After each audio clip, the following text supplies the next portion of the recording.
Well, let's bring you right up to date with some of the other developments from around the region. Here's Nick Beek.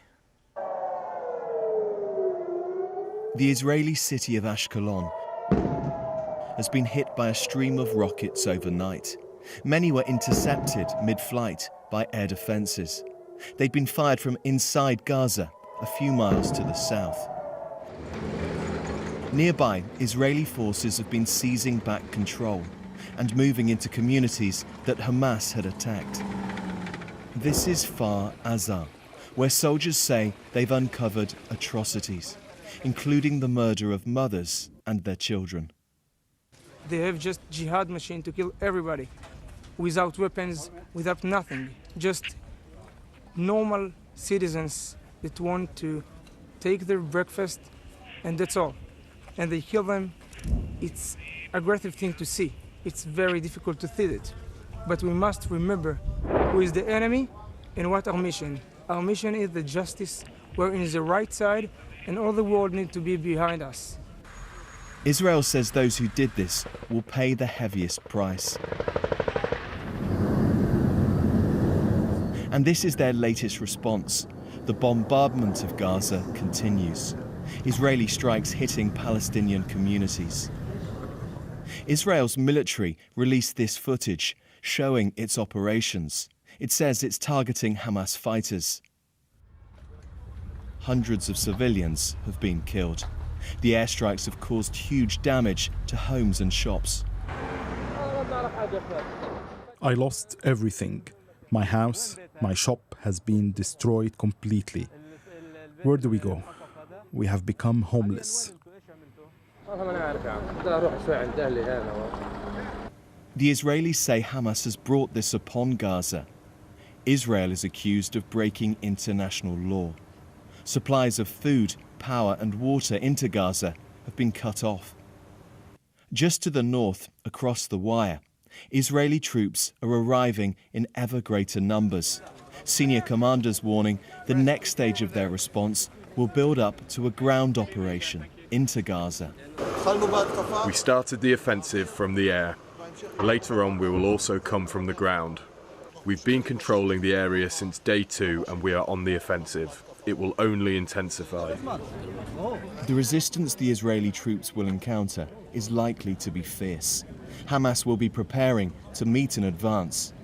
The prospect is of even more bloodshed in this part of the Middle East. Nick Beek there. Let's take you live to Jerusalem. We can speak to our Middle East correspondent Yolande Nell, who is there.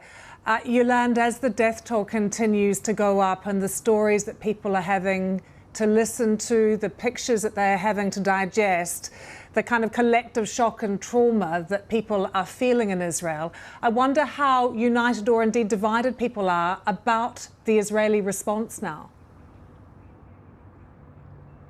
I mean, we're seeing a lot of Israelis coming round to the idea that there is going to be a continuing big operation going into Gaza. Really, Israel is still reeling from what's happened. It's the 75 years of the country this year. This is the deadliest attack that the country has ever seen. And it really caught people by surprise at a time when they were just at the end of the Jewish high holidays. And now, if you watch Israeli TV screens, it's full of images of body bags. We've seen a lot of bodies being taken out of Sderot, where there was fierce fighting between Hamas fighters who were inside a police station, had taken that over, and Israeli security forces. There are, of course, very moving accounts given by relatives of those who are still missing, with about 150 people thought to have been taken hostage and being held now inside the Gaza Strip. In Israel, you know, most people still do serve in the military. And so people have a lot of strong support for the military when there is a time of crisis, despite all of the political division that we've seen in the country in the past year with the current hardline government that's taken over.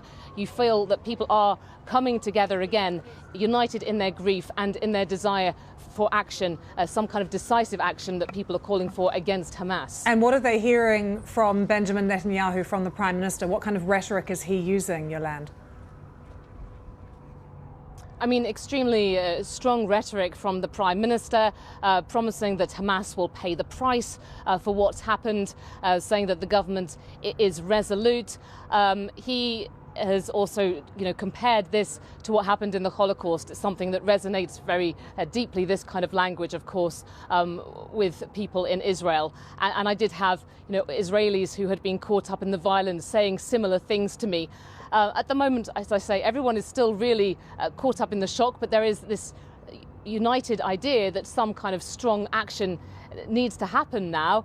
But people know as well from past experience that this will be, that Israel too will pay a great price for what is about to happen. And we've had, Israeli military officials saying to us, this is not like previous wars. This is actually the fifth war, of course, in 15 years since Hamas took over the Gaza Strip. This is going to be, it already is, on a scale that's never been seen before. Yolan, we're going to take our viewers live to Gaza very shortly, but can you update us on what is happening in southern Lebanon and on the border there? Yes, this is another very worrying development. So we have had Hezbollah firing a couple more missiles across from southern Lebanon. Hezbollah, of course, the powerful militant group in Lebanon that has a huge arsenal of rockets if it decided, this Iran-backed group, to get more involved in the conflict. Israel has been responding to that with shelling. In recent days, we've also seen, on a very small scale so far, militant groups in Syria, again neighbouring Israel, wanting to get involved, firing missiles towards Israel. And the real problem for Israel is that this could develop into a multi-front war. And of course, in the occupied West Bank, we've also got tensions running extremely high. So the Israeli military is having to be on alert in all of those different areas, and it's something that's causing a lot of international concern, this idea that there could be this wider regional conflagration.